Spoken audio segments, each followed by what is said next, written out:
So tucked back in the back of this engine is a balance shaft, and I'm going to show you how to remove that. No, we're not going to remove the timing. I already put that on, but I'm going to show you how to get that out of a donor block and put it inside here. Plus, down in the bottom, I'm going to put a full link to a manual on how you can rebuild every portion of your 3.7. That information should be fairly similar to the 4.7 if you're working on one of them. So I've got the heads put on the Jeep, and I'm going to start putting on the timing. Check everything out. What the hell? The stinking balance shaft is missing. So the freaking oil pan was missing. I had to take it off my core motor over there. Now the freaking balance shaft is missing. This is some Accurate Engines Lanny BS that he does.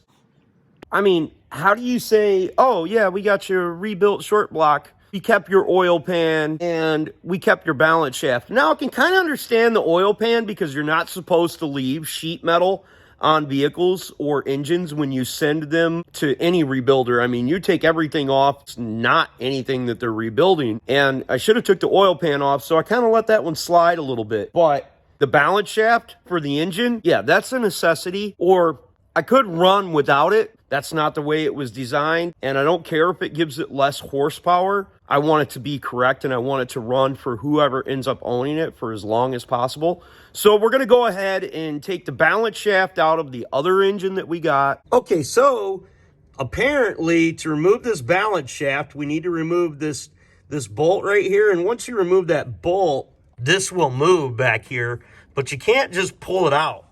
So I think there's two different ways you could do this. Go around to the back of it, pop the freeze plug here, and drive it out through there. Or you can take a crow's foot and potentially stick it up underneath there and pop it out. I'm going to try to demonstrate to you guys. Now, according to everything that I've been told, we should be able to just pop that in there and pop that out, which it looks like it did come right out. Nice. Check our surfaces, make sure everything's good. It looks okay, I guess. It's going to be what it's going to be. They did install a new bearing, so that's good. And there's a hole at the bottom of it to oil it. Now I got to find out the clocking of this. There's a hole on this shaft, so oil can ride up inside there, which is just fine. And maybe the holes go with one another. But even if they don't, that's what this galley's for, so that oil can travel around there. Got to find out where that goes. Now the instructions on removing this and installing it are not the best. So I don't assume that it has any way that it needs to be lined up, because it specifically says counterbalance shaft retaining plate and shows you how to remove it, but it doesn't say anything about lining it up. I'm going to put this full manual down in the description below for any of y'all that are rebuilding your engines. Hopefully that'll help you out.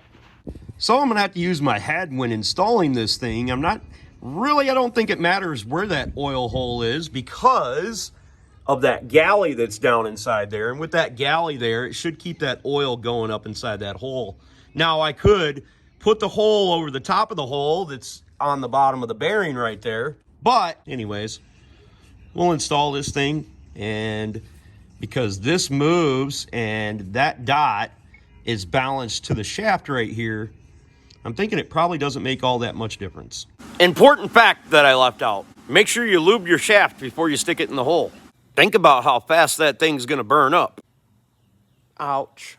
After I started thinking about it a little bit more, because this plate is the only thing that moves and the gear moves with the shaft, that means that hole moves around inside there, so it really doesn't matter where you put it. I can tell you installing this would be a lot simpler if the engine wasn't completely assembled. So make sure you install this before you put in all your pistons and your crank. It's going to be a kind of a pain in the butt to put this thing in here with all of this thing together. It really wasn't that hard, even with its horizontal. Why are you making all of these sexual innuendos horizontal? Horizontal? Now I gave it a couple of taps with the hammer and made sure that my back bung was in there properly, and it's starting to slide in. I gotta assume it's gonna slide in straight. Another thing that I could have done is lay the engine facing up and then dropped it in there straight. I don't think it's necessary. Luckily, they changed that bearing back there, and I can tell they changed the bearing in the very back of the engine as well. So I shouldn't really have any problems with this thing. Now, the bolt that goes inside there that needs to be cleaned up a little bit from all the dirt that's all over it, only goes here. This is your hold down for your tensioner guide that goes right here. Now, before I torque this one down, I start this bolt for our upper guide right here. And then that way I know that it's located in the right spot. And when I go put the guide in there, the bolt will go right in. Playlist, I have videos showing you how I zip tie these chains up inside here to make it easier to reassemble this engine. Describing exactly how to set the timing while the engine's inside the car. Use the manual I supplied in the description for the torque references. And at nighttime, turn down the volume on your computer, open that thing up, and put on one of my sweet Clayway playlists. And if you want to see me do more sweet stuff to these Jeeps, 3.7s, 4.7s, just check that playlist out. You'll really, really dig it. Remember, no matter what it is in life, if anyone else can do it, I promise you, you can do it too. Don't be the next to them. Be the absolute first of you. If you've got a question for me, you can hit me up on Clay's AC and Auto Repair on the Facebook Messenger. I answer them for absolutely free. I don't keep any of your information, and I don't care about your baby mama drama. If you'd like to throw me a kind word down below, take them with me everywhere I go. Consider subscribing, clicking the notifications, sharing my videos, and giving them sweet thumbs up. I just want to help you fix your whip if I can. God bless, folks. Have the absolute best of days.